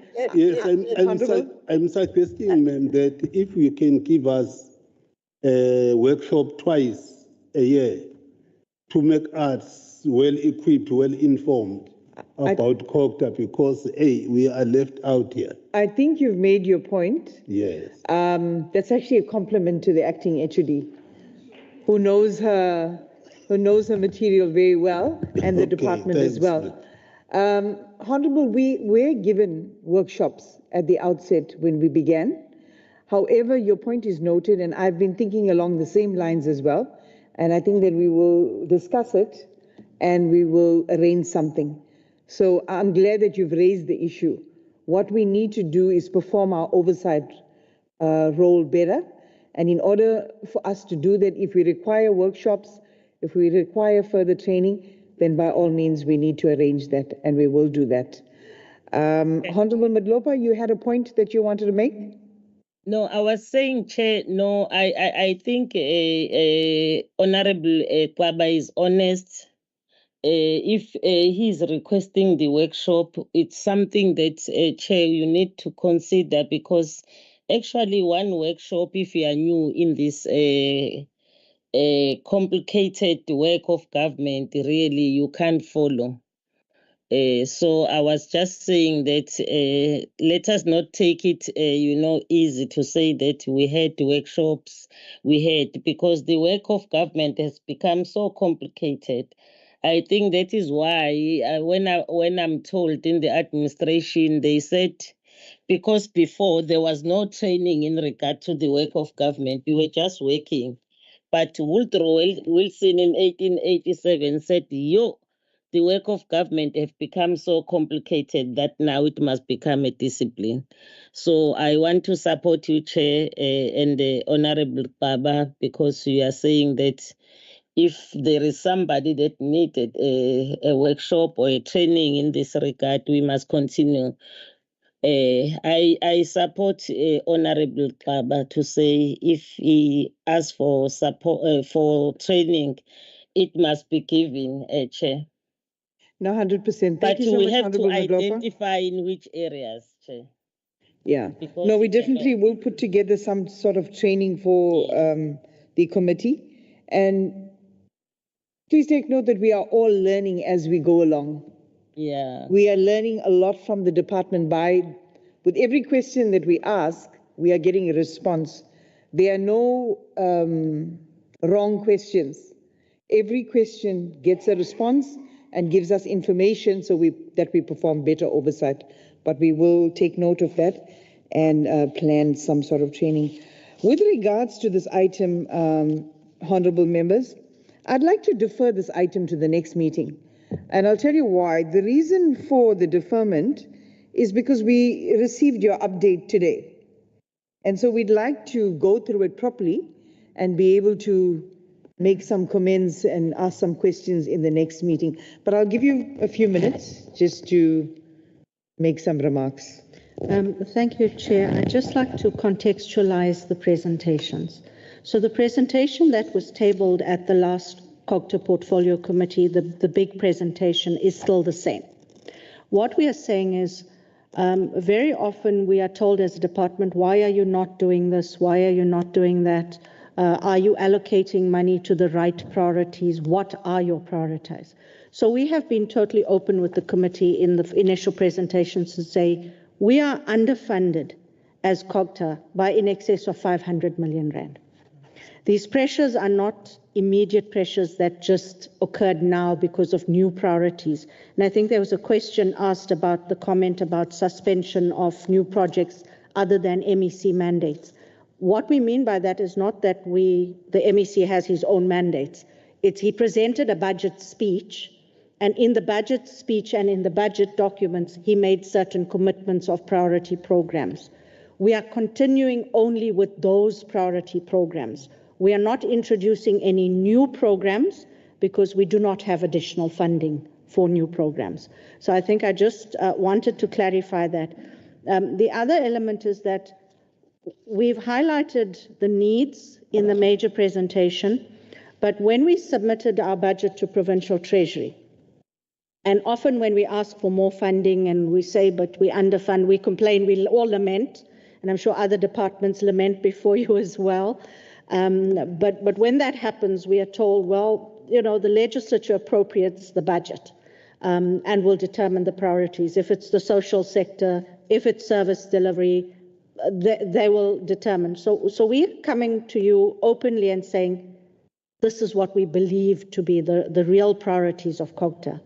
We are not keeping up with inflation.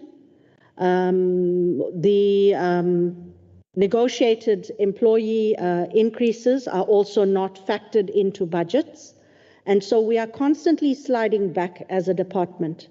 We also had to assume the Amakosi and Izinduna payments over years.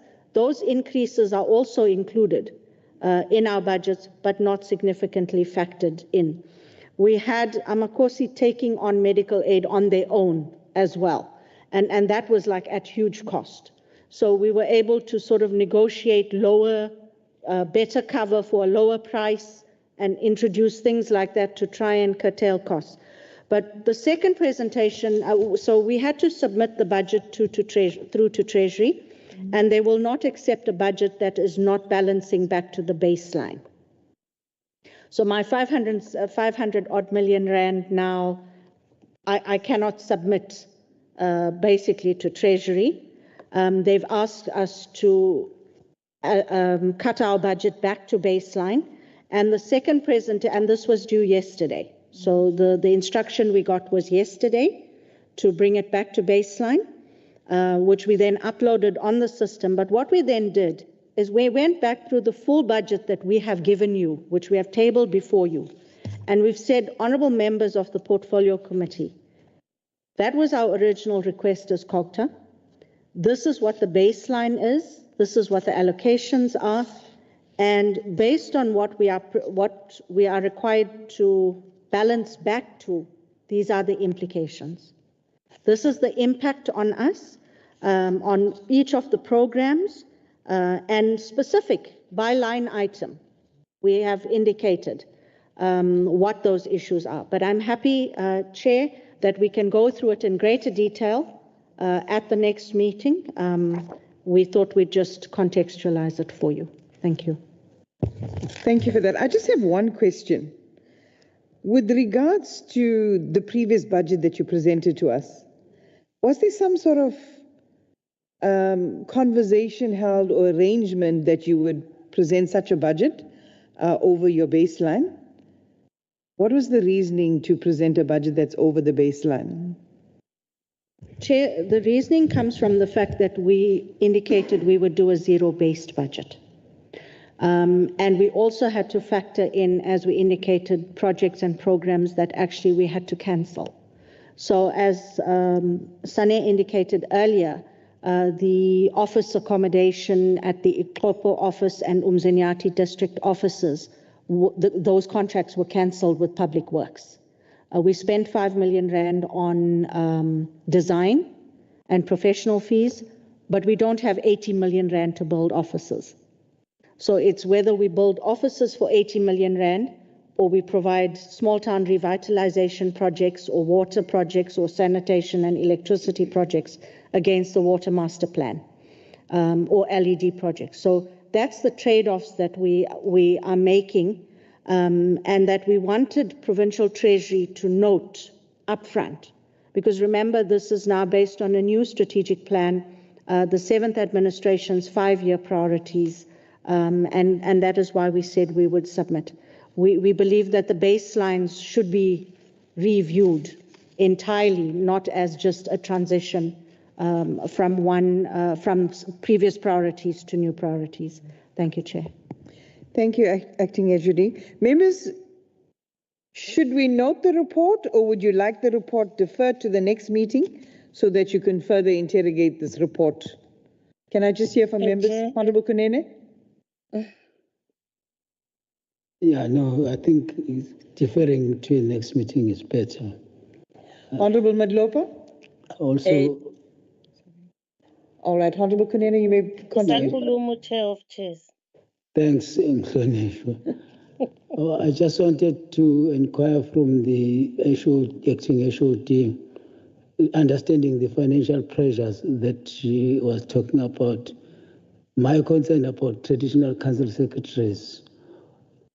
What is the idea or plan that you have about them going forward in terms of their arrangement so that they become permanent employees? Thank you. Let's just take Honorable Madlopa first. Honorable Madlopa? Yes, thanks, Chair. No, I wanted to support you, Chair, and Honorable Chair of Committee, to say that let us defer this particular item, because I wanted to check with the acting HOD to say they have spent some money in that project, but they don't see that it's feasible to continue with it because of the budgetary constraint. What I want to check before the departments think about the project, don't they first do feasibility study before they start the project?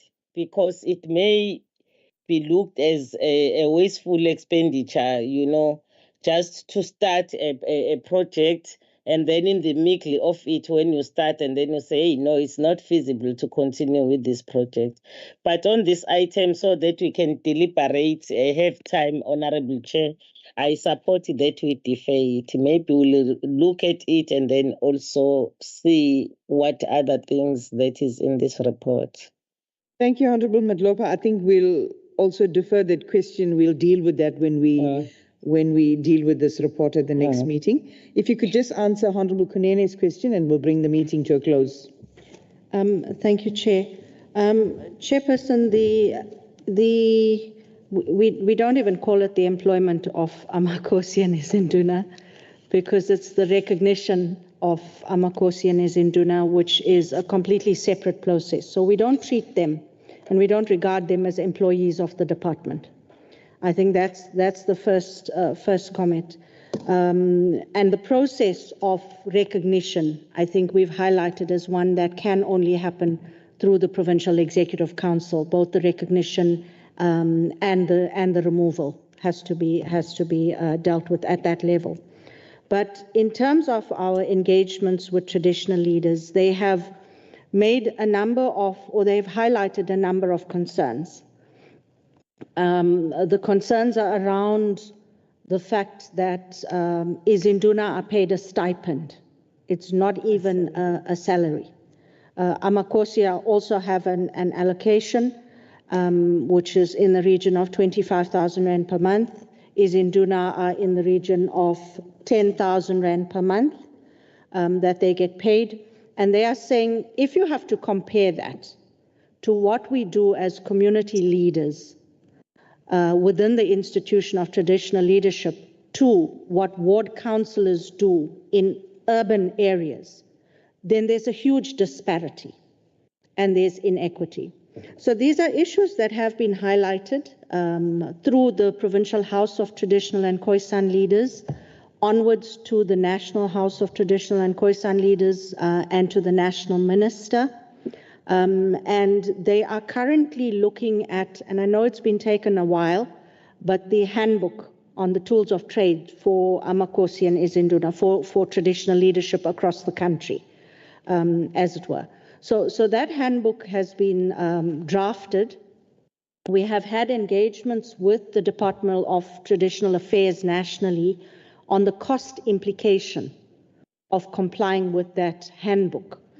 Even when we had the Izinduna stipend payments, that also brought in a significant cost to the department, which wasn't supplemented through the national fiscus. We're also lobbying, Honorable Kunene, to say that actually the same way that employees of the state and members of parliament are paid through the national fiscus, then Amakosi and Izinduna similarly should be paid accordingly through that fiscus. It shouldn't be, does the province have enough money for it or not? And whether it's a choice of ours or not, whether to remunerate Amakosi and Izinduna. So a lot of work is happening in that area. It's work in progress, but there has been a lot of frustration expressed by the institution. They have been patient and they have escalated through the structures. And we are seeing that it's now being taken a little bit more seriously. So we're hoping that we can resolve this, influence a change going forward. Thank you, Chair. Thank you so much, members. This brings us to the close of our meeting. Thank you so much for your time and your inputs. The meeting is now adjourned. Thank you, Chair.